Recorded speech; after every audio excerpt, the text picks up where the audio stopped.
Hi hello నేను మీ తిరుమల అండి. ఈ స్వీట్ ఎంతమందికి తెలుసండి చెప్పండి.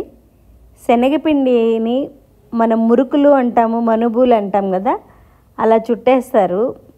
చుట్టి బెల్లం పాకంలో వేస్తారు. చాలా చాలా బాగుంటుందండి ఇది. అందరు ట్రై చేయండి. మేమైతే మా అమ్మ వాళ్ళు చేసేవాళ్ళు. ఒక హాఫ్ కిలో శనగపిండి అనమాట, బియ్యం పిండి, చిన్న కప్పు బియ్యం పిండి వేసేసి కొంచెం వంట సోడా వేసి వాటర్ వేసి మనము మురుకులకి అదే మనుబులకి చుట్టుకుంటాం కదా, అలా కలుపుకోవాలన్నమాట. కొంచెం లూజ్గా చపాతీ పిండి అలా ఉంటుంది కదా, అలా కలిపి బాగా మర్దన చేసి కలపాలన్నమాట. కలిపి అలా పక్కన పెట్టేస్తే పిండి కొంచెంసేపు నానుతుంది. చూడండి, అలా కలపాలి. అదే మనం చపాతీ పిండి అలా ఉంటుంది కదా, అలా కలిపి పక్కన పెట్టేసుకుంటే బాగుంటుంది. ఇది మేము ఫెస్టివల్స్ అప్పుడు ఎక్కువ చేసుకుంటామండి. ఇది వెగటు ఉండదు, చాలా బాగుంటుంది. బెల్లంతో, చక్కెర కాకుండా బెల్లంతో చేస్తారు. దీన్ని మీ ప్రాంతంలో ఏమంటారో చూడండి. మా ప్రాంతంలో అయితే కోప్ మిఠాయి అంటారనమాట. ఇప్పుడైతే పిండి కలిపి పక్కన పెట్టేసి ఒక స్టవ్ మీద ఆయిల్ పెట్టేసి నేను మురుకులు గొట్టంతో అలా వేసేస్తున్నాను చూడండి. అలా వేసిన తర్వాత అవి కాలుతాయి అన్నమాట. మన మురుకులు సేమ్ మురుకులు ఎలా, అంతకంటే ఇంకొంచెం లేతగా తీసుకోవాలన్నమాట. మరీ అంత క్రంచీగా అవ్వకూడదు.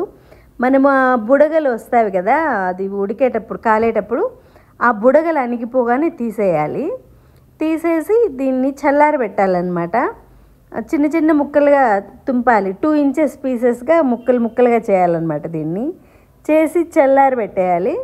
ఇప్పుడు మనం బెల్లం తీసుకొని, ఇవి హాఫ్ కిలో కదా, మనం కరెక్ట్గా అరకిలో బెల్లం తీసుకోవాలి. తీసుకొని ఒక చిన్న గ్లాస్తో వాటర్ పోసేసి ఫస్ట్ బెల్లం కరిగిన తర్వాత మనం వడకట్టి మళ్ళీ పోసేసుకోవాలి. చూడండి, పాకం అలా చూసుకోవాలి. అదైతే ఇంకా రాలేదు. కరెక్ట్గా ఉండవ్వాలన్నమాట. మనము స్టవ్ మీద పెట్టి కలుపుతూ ఉండాలి. కరెక్ట్గా ఉండవ్వాలి. అది ఇంకా అవ్వలేదు, కొంచెం లూజ్ ఉంది చూడండి. అలా ఒక పాకం రావడానికి ఒక 10 మినిట్స్ టైం పడుతుంది. అలా ముద్ద మనము వేరుశనగ ఉండలు అవి చేసుకుంటాం చూడండి, దానికంటే ఇంకొంచెం పాకం అనమాట. ఉండ నిలబడాలి. ఇప్పుడైతే నాకు వచ్చేసింది చూడండి. అలా ఉండ పట్టుకొని చూస్తే కరెక్ట్గా మనం నీళ్లు పెట్టుకొని ఒక ప్లేట్లో నీళ్ళల్లో వేస్తే అది అలా ఉండ కనిపిస్తుంది. అలా ఉండ కనిపించగానే అప్పుడు మనము ఇవి చల్లారి పెట్టుకున్నాం కదా, మురుకులు తుంపి పెట్టుకొని ఆ వేసేసి ఇంకేం అవసరం లేదండి దీనికి. అంటే ఓన్లీ బెల్లము, శనగపిండి, కొంచెం బియ్యం పిండి, నూనె, అంతే. అప్పుడు ఆ మురుకులు వేసి అందులో ఆ బెల్లం పాకంలో బాగా కలిపేయాలి.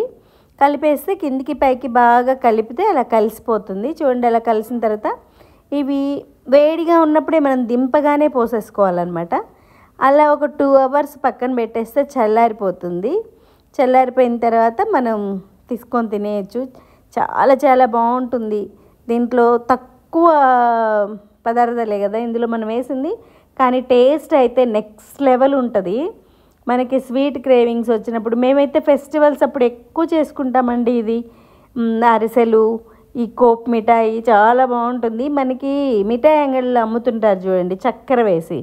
అలా కాకుండా మేము బెల్లం వేసి చేస్తాము. చూడండి ఎంత బాగుంది కదా ఈ మిఠాయి.